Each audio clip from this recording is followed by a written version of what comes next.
The shapes that you cut out can be whatever shape you want.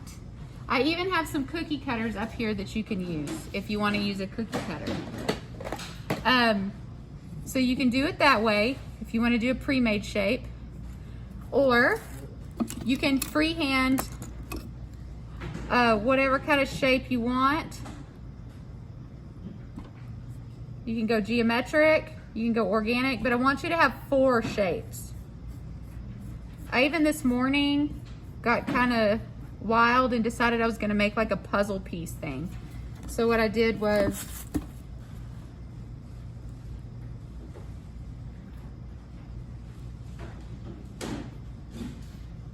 so then my 4 shapes would fit together.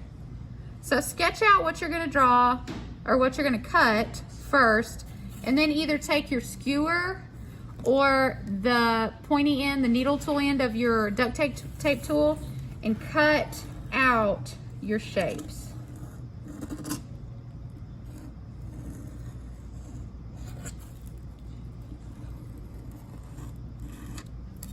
Okay.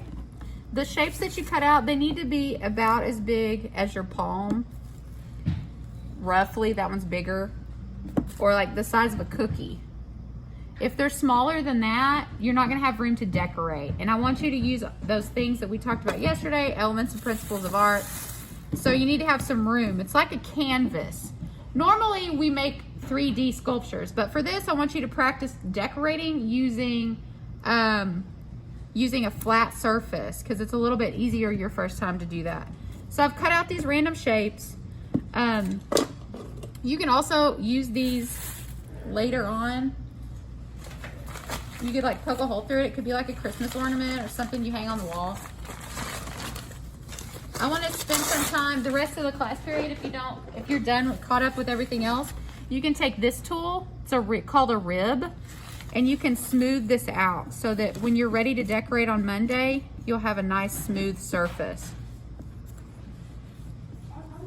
Wait, so that's for smoothing? Yeah. Oh.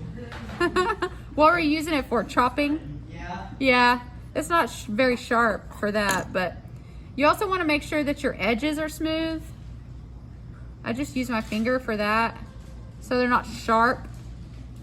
So just smooth them out. Once they're all smoothed out, you want to take some newspaper again, and I want to put one of my shapes down, fold it over, put another shape down so they don't stick together.